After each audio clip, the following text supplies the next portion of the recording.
दोस्तों, युद्ध के मैदान का एक ऐसा मंजर सोचिए जहां आसमान में न तो फाइटर जेट्स की गड़गड़ाहट है और न ही बड़ी मिसाइलों का शोर।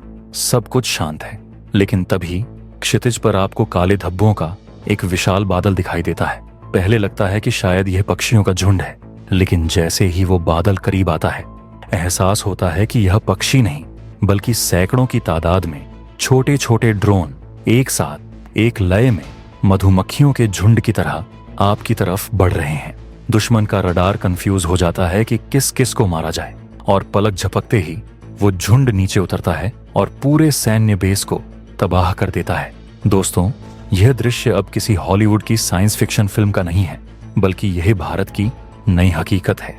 डीआरडीओ ने एक ऐसा चक्रव्यूह रच दिया है जिसे भेदना तो दूर, जिसके बारे में सोचना भी चीन और पाकिस्तान के लिए आत्महत्या करने जैसा होगा।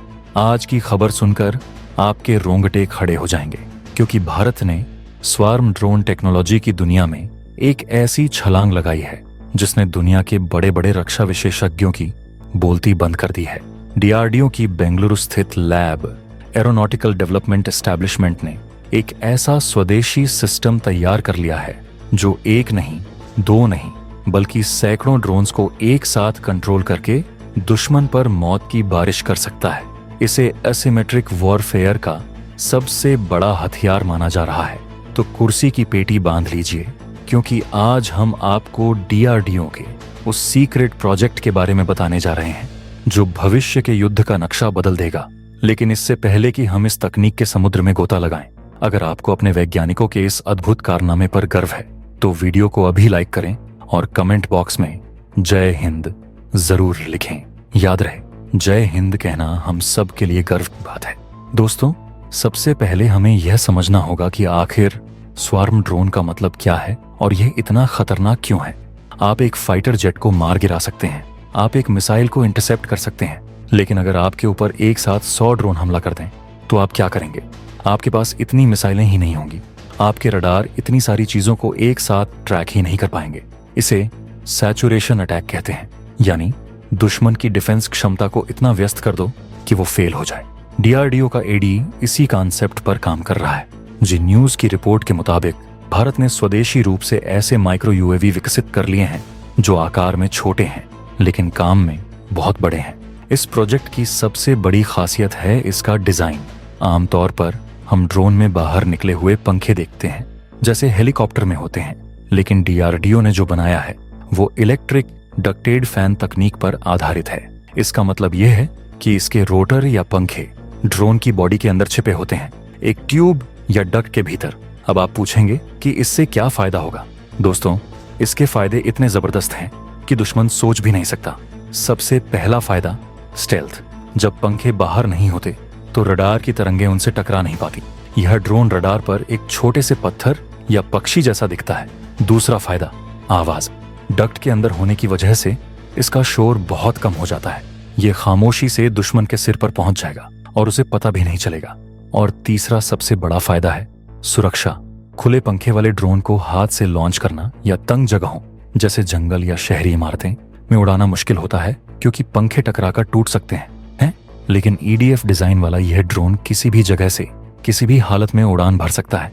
इसे एक सैनिक अपने हाथ से भी छोड़ सकता है या किसी ट्यूब से भी लॉन्च कर सकता है। यह vertical take off and landing क्षमता से लैस है, यानी इसे उड़ने के लिए रनवे की जरूरत नहीं है।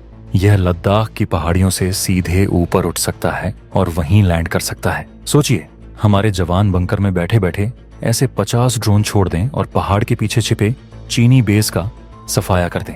यह है इस तकनीक की असली ताकत। लेकिन दोस्तों, असली जादू हार्डवेयर में नहीं बल्कि सॉफ्टवेयर में है। डीआरडीओ ने इन ड्रोन्स के लिए एक ऐसा आर्टिफिशियल इंटेलिजेंस एल्गोरिदम तैयार किया है जो इन्हें एक दिमाग देता है। जब ये 100 ड्रोन हवा में उड़ते हैं तो इन्हें अलग अलग 100 रिमोट से कंट्रोल नहीं किया जाता। नहीं, यह पुराना तरीका है। ये ड्रोन आपस में बात करते हैं। जी हाँ, ये एक दूसरे से कम्युनिकेट करते हैं। अगर एक ड्रोन को दुश्मन का टैंक दिखता है तो वो बाकी 99 को बता देता है कि शिकार मिल गया है, घेराबंदी करो। अगर दुश्मन ने एक ड्रोन को मार गिराया तो बाकी झुंड डरेगा नहीं, बल्कि वो तुरंत अपनी रणनीति बदल लेगा और उस जगह को फिर से भर देगा। इसे सेल्फ हीलिंग नेटवर्क कहते हैं। यह बिल्कुल वैसा ही है जैसे मधुमक्खियों का छत्ता काम करता है। कोई एक लीडर नहीं होता, पूरा झुंड ही लीडर होता है। आपको बता दूं कि इस प्रोजेक्ट को और भी बड़ी सफलता तब मिली जब हिंदुस्तान एरोनॉटिक्स लिमिटेड इसके साथ जुड़ गया। रिपोर्ट्स के मुताबिक DRDO ने तकनीक बनाई है और HAL इसे बड़े पैमाने पर बनाने में मदद करेगा। इसका मतलब है कि हम सिर्फ लैब में एक्सपेरिमेंट नहीं कर रहे, बल्कि हम हजारों की संख्या में ऐसे ड्रोन बनाने की तैयारी कर रहे हैं जो भारतीय सेना, वायुसेना और नौसेना के पास होंगे। HAL के पास विमान बनाने का दशकों का अनुभव है और जब वो इस प्रोजेक्ट में अपनी मैन्युफैक्चरिंग ताकत झोंक देगा तो भारत के पास ड्रोन्स की एक ऐसी बाढ़ आ जाएगी जिसे रोकना नामुमकिन होगा। अब जरा सोचिए कि युद्ध के मैदान में इसका क्या असर होगा। दुश्मन ने अपनी सीमाओं पर S-400 और अन्य एयर डिफेंस सिस्टम लगा रखे हैं।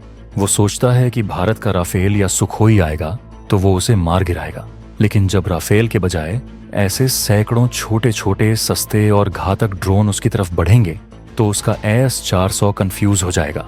वो एक ड्रोन को मारने के लिए करोड़ों की मिसाइल तो नहीं चला सकता, और अगर नहीं चलाएगा तो ये ड्रोन जाकर उसके रडार और लॉन्चर को उड़ा देंगे।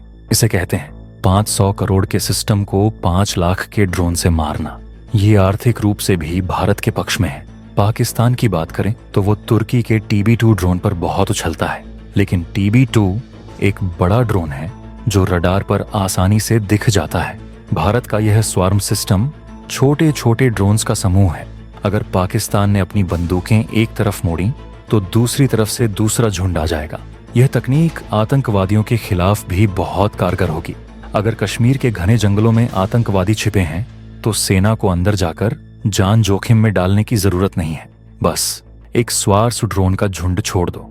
वो पेड़ों के बीच से गुफाओं के अंदर जाकर थर्मल कैमरों से उन्हें ढूंढ निकालेंगे और वहीं ढेर कर देंगे। बिना किसी भारतीय सैनिक को खरोंच आए दुश्मन का काम तमाम। आपको बता दूं कि यह ड्रोन सिस्टम पूरी तरह से ऑटोनॉमस है, यानी एक बार मिशन फीड कर दिया तो यह खुद अपना रास्ता ढूंढेगा, खुद बाधाओं से बचेगा और खुद टारगेट को हिट करेगा। इसमें मैन इन द लूप का भी विकल्प है, यानी जरूरत पड़ने पर कंट्रोल रूम में बैठा सैनिक कमान संभाल सकता है, लेकिन ज्यादातर समय यह अपना दिमाग खुद इस्तेमाल करेगा। यह भविष्य का रोबोटिक वॉरफेयर है। DRDO की यह सफलता इसलिए भी महत्वपूर्ण है क्योंकि अभी तक यह तकनीक सिर्फ अमेरिका, चीन और इजराइल जैसे गिने चुने देशों के पास थी। चीन ने कई बार अपने स्वार्म ड्रोन्स का प्रदर्शन करके दुनिया को डराने की कोशिश की है, लेकिन अब भारत ने बता दिया है कि हम किसी से पीछे नहीं हैं। हमने अपनी जरूरतों के हिसाब से, अपने भूगोल के हिसाब से अपना सिस्टम बना लिया है। यह मेक इन इंडिया की सबसे बड़ी जीतों में से एक है।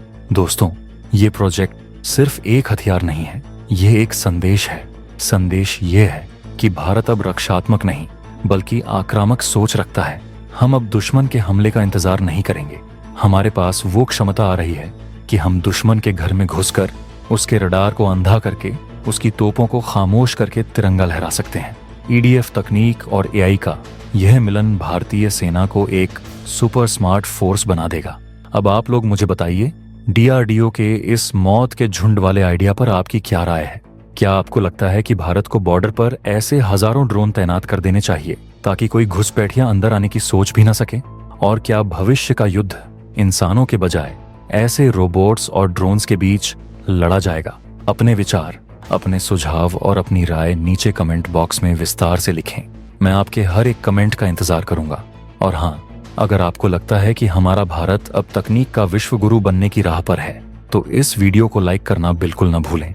इसे अपने दोस्तों, परिवार और हर उस भारतीय के साथ शेयर करें जो देश की तरक्की पर गर्व करता है।